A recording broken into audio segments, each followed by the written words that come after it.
Welcome to the third episode of Call Your Broker, where we attempt to educate consumers on all things insurance. I have with me today Matthew Schruck from Treadstone Risk Management and John DiMartino from Liberty Benefit Advisors. Say hello, guys. Hey, how's it going? How you doing? So today's episode is The Price is Right, or is it? How do we identify when a great price isn't buying a great insurance policy? So Matt, do you want to start it off? Give me some of the ideas of the best practices when presenting options, what you should be looking for when your broker's presenting the renewal options. Sure. The way I would approach this is kind of 3 points, right? 3 ways that a broker can kind of look at your proposal and present it to you. So the first of which is just going to be on cost. You see these commercials all the time. As independent brokers, it kind of makes us, churns our stomach a little bit when we see Geico saying they're going to save you 15%. Just as a side note, I love that they say that the average person that moved to Geico saved 15%, but then they don't tell you about the millions of people who quoted with them that didn't move and didn't save anything. But so the the baseline is the broker that's going to present a quote to you that's just lower, not really talk about anything other than the price, and say, here, this is the best option for you. I think the second type of broker, kind of the average broker approach that's out there, is they're going to include some kind of coverage discussion with you associated with the cost of those proposals or that one proposal that they're putting in front of you. And the question is always, is the insurance doing what you want it to do for the price that you're paying? You could always buy cheap, but is it actually covering you for what you want it to cover you for? And then the third, I would say, is probably the gold standard. An exemplary broker is going to bring you a proposal or multiple proposals, talk about the cost, but then talk about the total cost, deductibles, co-insurance, other costs that might arise as a result of having a claim. You never want to have a claim, but if you do, what is it actually going to end up costing you out of pocket? And then also the support services that are included with it that come from either the broker themselves or the insurance company that's presenting the option. Right. It's a different dynamic going from property and casualty to health insurance many times. On the property and casualty side, you might be buying policies year over year and never actually using them. Most of them are designed to cover these catastrophic claims that we fear, of course, but we don't have them happen, thankfully, every year.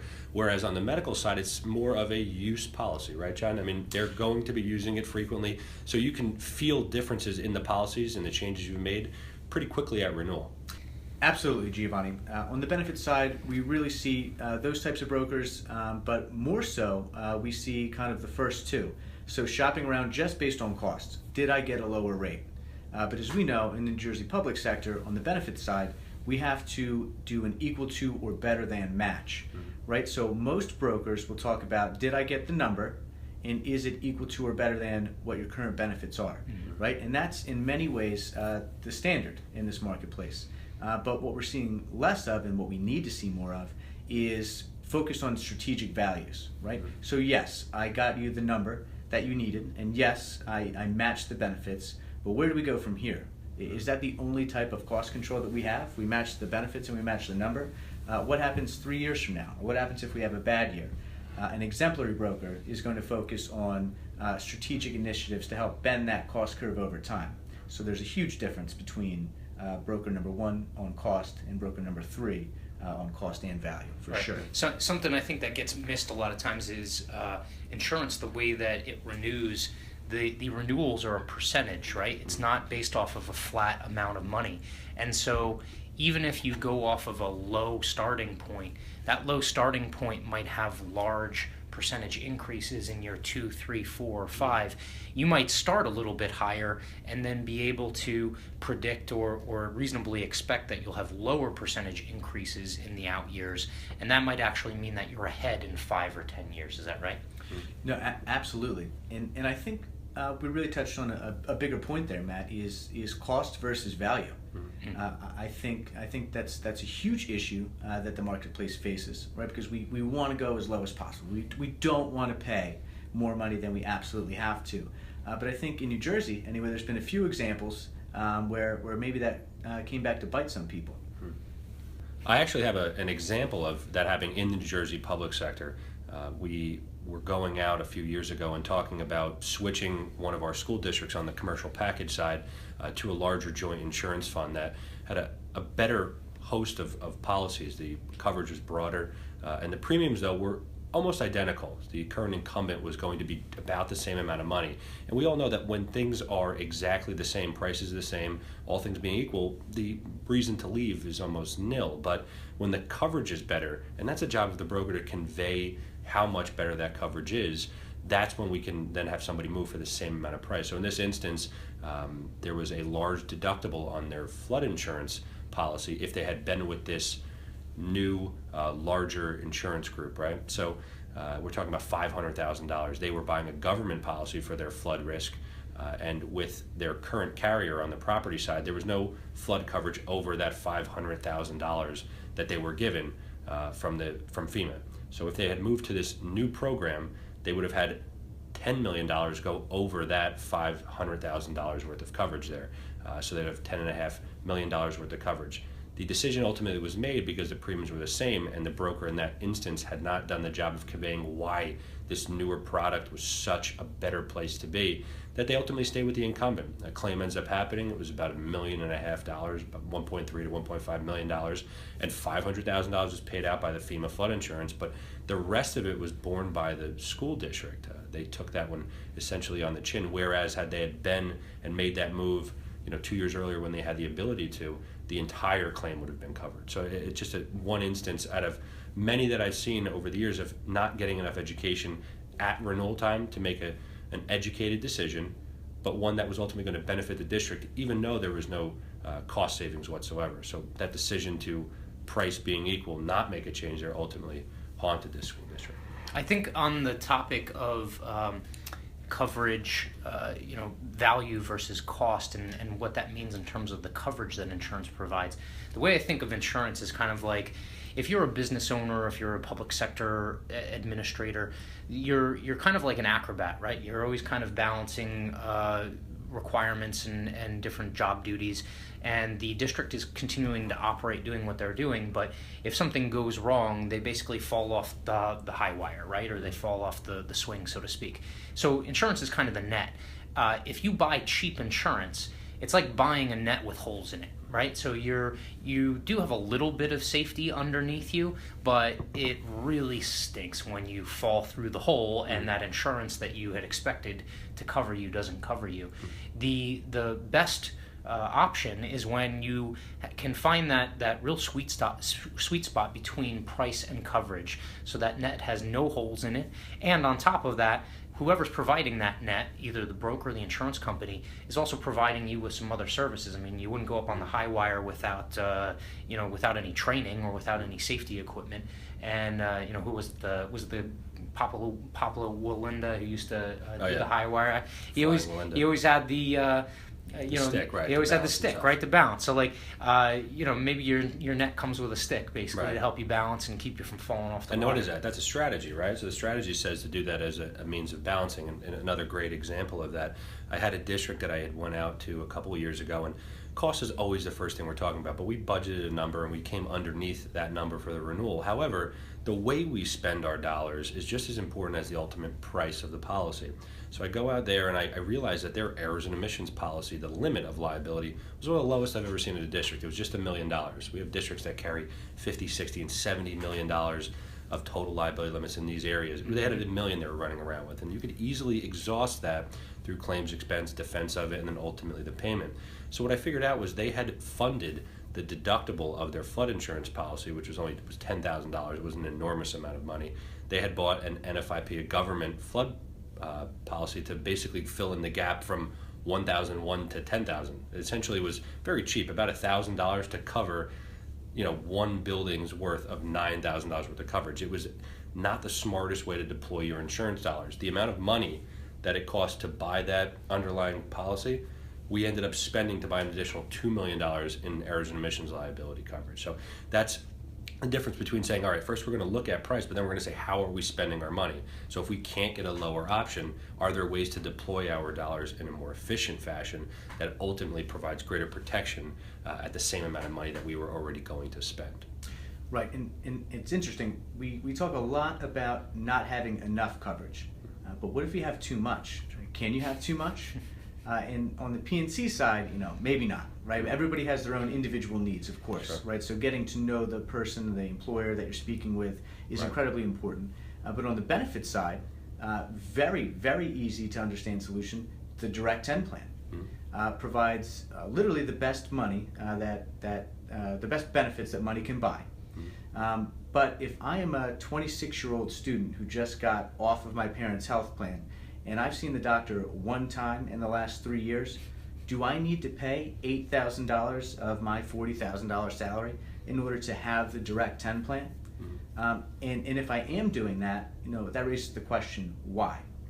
Right? So in that situation, obviously there's other factors at play, but it's very important in that situation for a broker on the health side to educate the employees and the employer on ways that they might be able to save a little bit of money and have insurance that fits their needs, not insurance that fits any particular agenda. And how often, when you come across teachers or administrators, do they know this information? How often, or what percentage of the people, the population that we talk to, are they educated to know this information? So, a quick story. We were doing a negotiations meeting recently.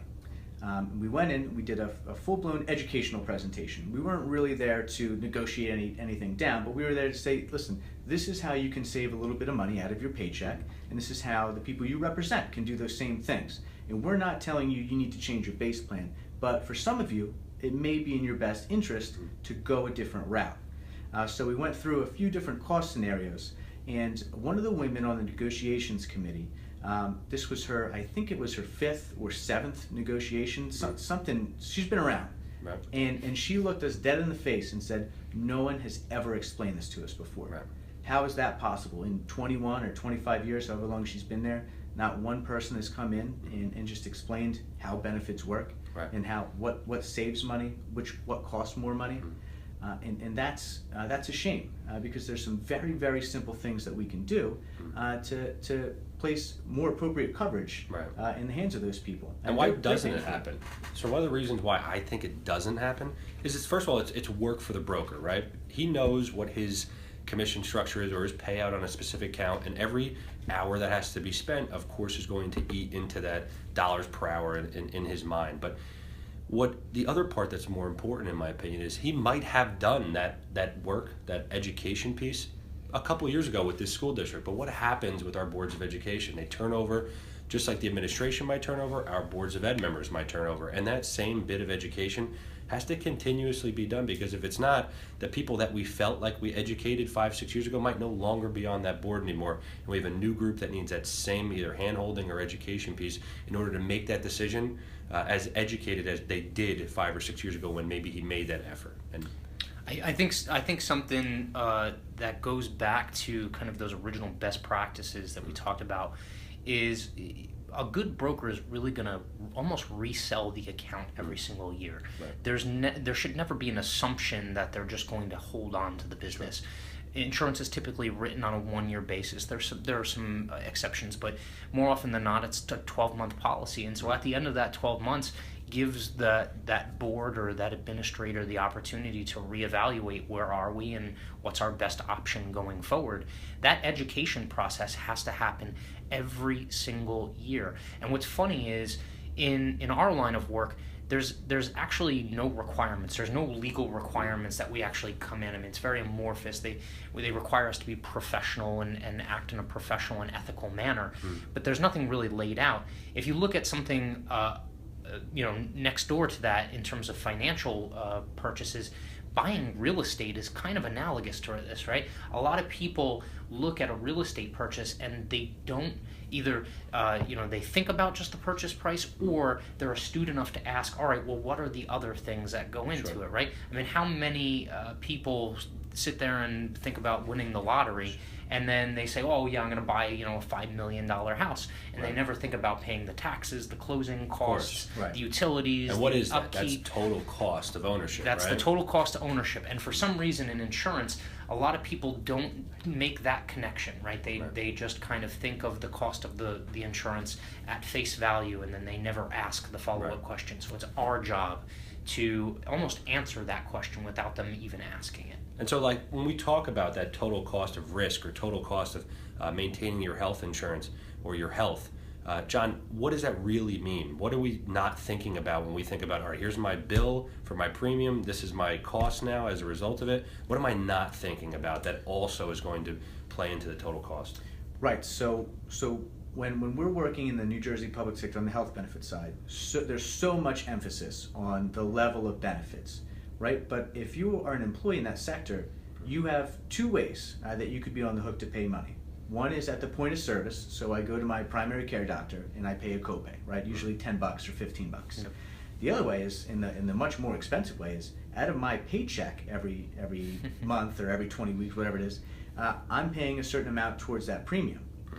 No one ever looks at, well, how much do I expect to pay at the point of service? So how many times do I go to the doctor, right? If I went to the doctor 2 times last year, I know I'm going to pay $20, right?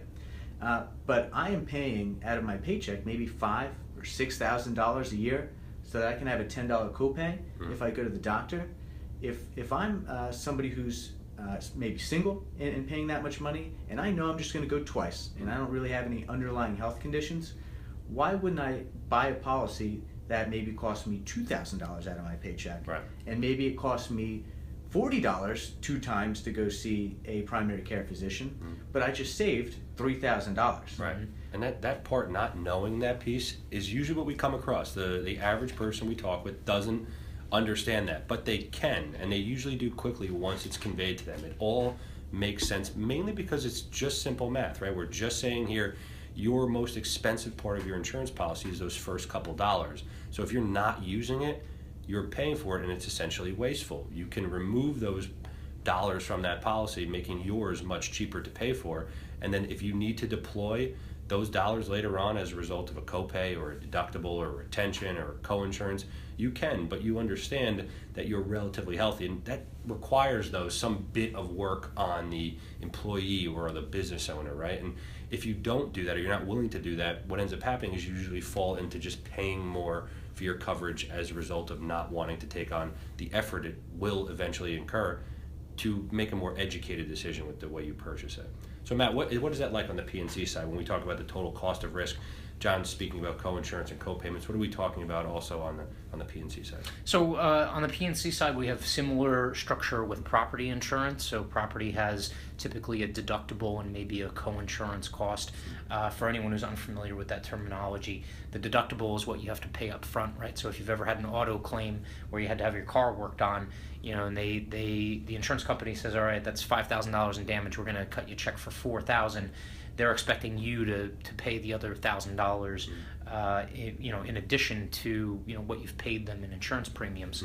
And the co-insurance piece is similar also to health insurance, where if you have a total loss of, say, your house, and it's valued at $100,000 and you have an 80% co-insurance, they're actually going to reduce the value of what you're getting paid out to reconstruct that house based off of what that current carried co-insurance is on the property policy.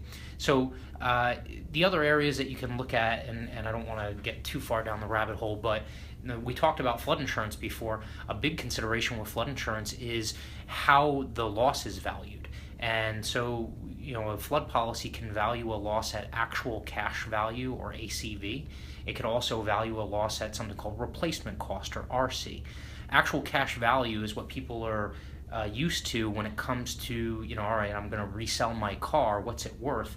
Well, the value that you purchased it at gets depreciated over time. And so that's what actual cash value is, whereas replacement cost will actually pay you to replace what you lost in the same kind, quality, condition, and functionality that it was being used before. And that's regardless of whether or not it costs less to give you the same in the present day, or if it costs you more than you originally purchased for in the present day. So that kind of conversation really has to be made prior to the sale, because obviously once you have a claim, it's way too late to have that conversation.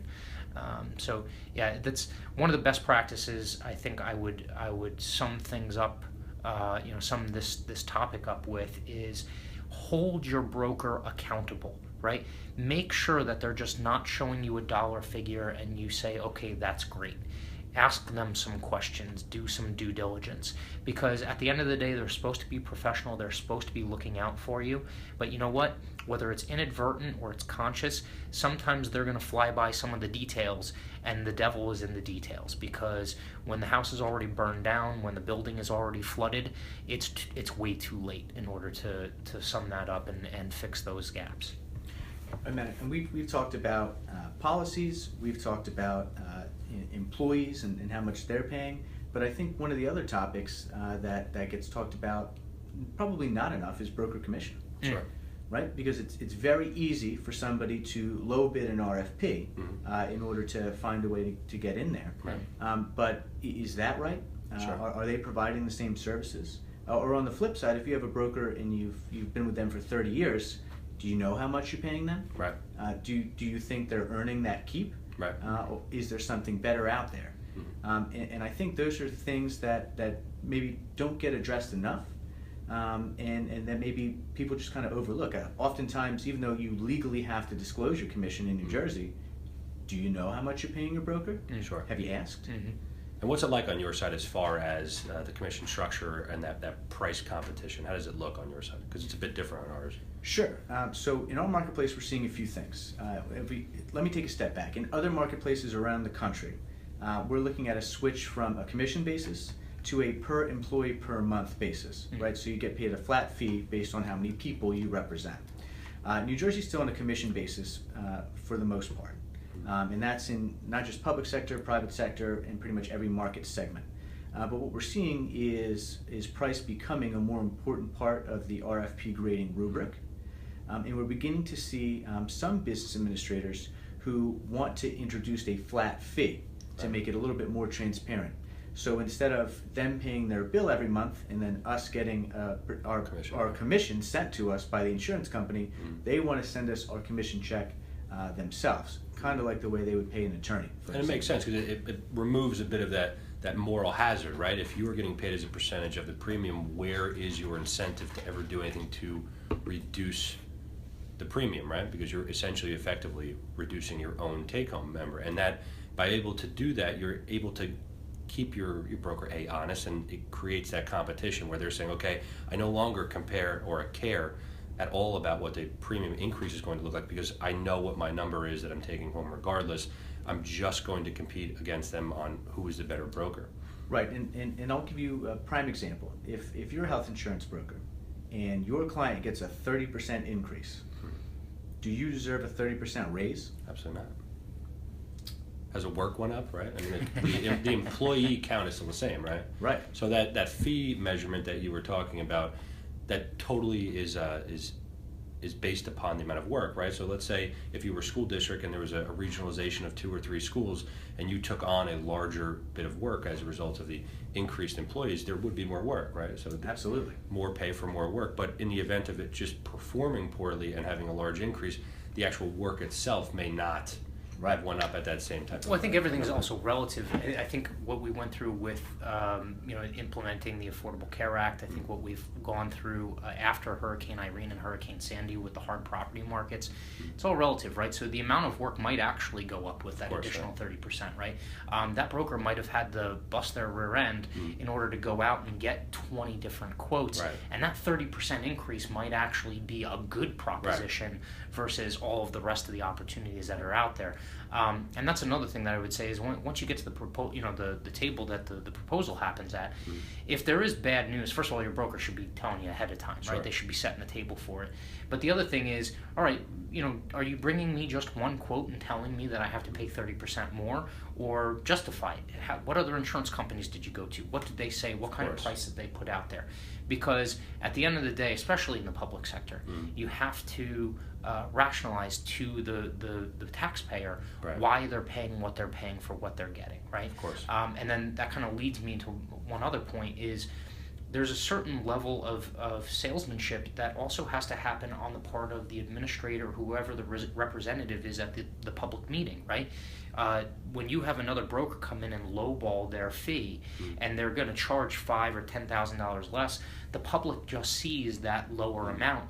And they might be fickle and just want to make that purchase the same way that they do their personal auto insurance. but it has to, it has to come from an administrator or whoever the decision maker is in the process to really make that case to the taxpayer to say, look, we understand that there's another alternative out there that's cheaper, but it's cheap for a reason, and Sure. that extra 5 or 10 or whatever the amount of money is that we might pay to have this professional working for us in the long run is going to pay off in multitudes higher than what we would end up paying in the present day. Right, and I would say, taking back to that 30% increase, you are less likely to have a shock like that if you're shopping on strategic value. Of course. And not on price. Yep. Because in that event, most likely, some sort of cost containment measure would have been taken to prevent something like that from happening. Right. Yeah, and on our side, it's a little bit different. We have our socialized commission structure on the property and casualty side. Everyone is paid that percentage of the premium, and that is it. But there are a lot more insurance companies, a lot more competition than, let's say, on maybe the medical side. There could be 20, 30 players in any type of a market at any one time that could do it, that could give a better number, but the coverage is not nearly the same. We don't have that equal to or better than requirement when we're looking to shop. And sometimes it is what it is. The coverage is better in certain places than it is somewhere else. And you have to always be cognizant of that. But because we're a socialized commission structure, it allows you as the purchaser or the business administrator or the business manager of a town or a school to make a decision based purely on the ability of the broker, which I think puts you at an advantage. You can say to ourselves, all right, listen, if all of the attorneys in the entire state cost the same amount of money tomorrow, would I still have the same attorney? And you might not answer that with a resounding yes. You might have said, I'd rather go to a different guy, but I can't afford him because he's $400 an hour versus the $150 I'm paying. In our circumstance on the property and casualty side, you should shop that as vigorously as you do the price because it's the same regardless. So going to find better talent is always going to help benefit your district or your municipality in the future. And that part is enormous. So everyone, thank you for listening in. Please feel free to let us know what you'd like to hear about on a future episode. Leave us a comment below, send us an email, or follow us on our social media handles in the description box below. Until next time, thank you for listening in, and we hope to have you on next time for the next episode of Call Your Broker. Thanks. Take it easy. Thank you.